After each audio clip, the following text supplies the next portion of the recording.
let's talk about the difference among malapropism, spoonerism, and slip of the tongue.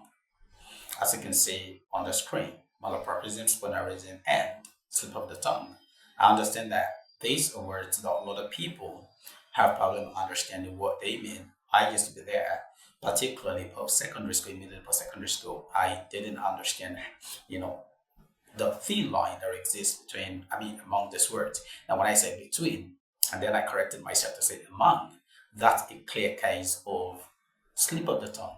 I meant to say among and not between.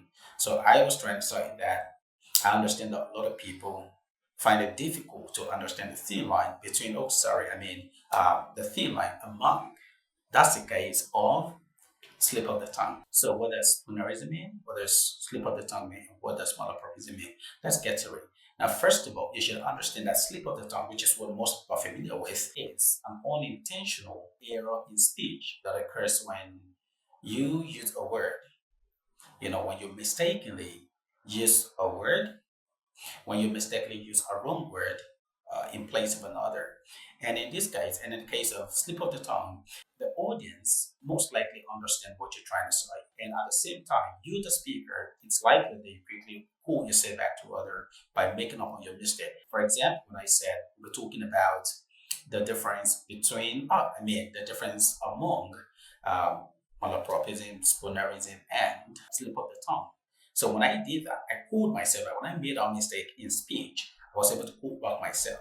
And of course, you listening to me, you understand that I was trying to use the word among. That is what slip of the tongue is all about. And another example is if I say, I'll tell you something, I'm going to be making a video tomorrow.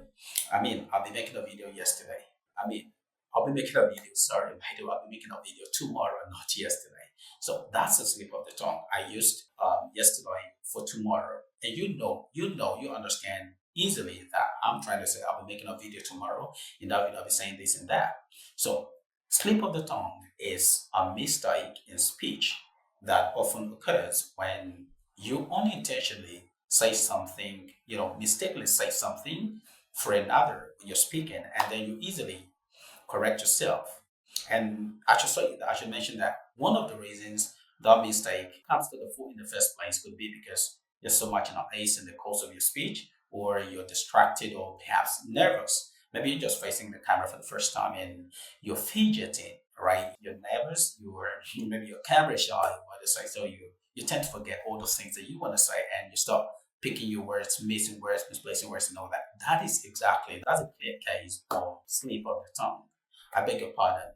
I beg your pardon. Oh, sorry. I beg your pardon. I'm sorry. I didn't mean to say that. I hope that's clear. Now, I hope that this explanation has helped in a way to help you understand what the slip of the tongue is about. Now, let's come to malapropism. Now, think of malapropism as a vocabulary mistake. A case where you mistakenly use a word in place of another. In this case, although it's unintentional, it's most likely that you cannot pull yourself back to order. You can't. You can't correct yourself. And the reason is you actually don't know. But of course you have a clear understanding of what you want to say, but you don't have the right vocabulary to use in that situation. That is what a case of malapropism is about. I'm going to break it down. Now, if I say that I have a friend who is actually very rude, is disrespectful, he doesn't respect elders, and I go on to say that he's actually very imprudent. James is imprudent because he respects people. Imprudent.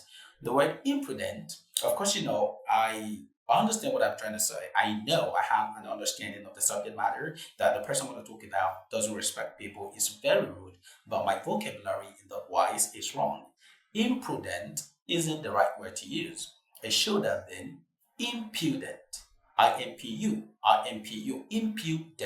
and not imprudent. Imprudent has a different meaning from impudent. Imprudence, impudent are two different words. So when you use the word imprudent for impudent, then you have a case of malapropism. So like I said, you think of malapropism in terms of vocabulary mistake. an error in vocabulary usage. So that is exactly what that is about. So let's come to Spoonerism. Spoonerism is actually a little different from Malapropism. First of all, take a look at the spelling of Spoonerism. You understand that we have "oo" and then we have the N. There is the letter N in Spoonerism. So the N there should make you think of sound. Spoonerism, sound, spoonerism. There's the S, there's the spoon. So S, N, U, like you're saying sound. So spoonerism is an error in speech that often occurs when you switch the sound, whether it is the vowel sound, the consonant sound, or the letters are the initial of a word. And in this case, once you swap the letter, or the sound in the intended word or of the intended word, then the meaning brings, okay, what you have is a word that is confusing to the audience and in fact to yourself. For example, if I say you hissed my mystery lectures because you were sick, you hissed my mystery lectures. Now you can't hiss a lecture, rather you missed in this case.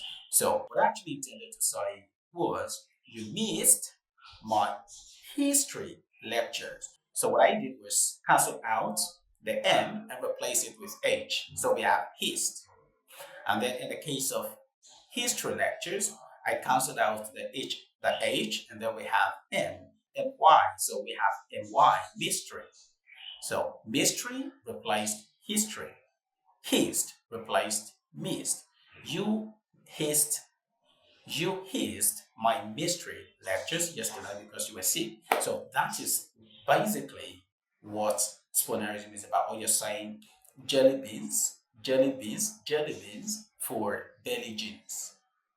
Belly jeans, jelly beans. You can see that when you swap things like that, you change the sound of an intended word for another. It's a case of Spoonerism.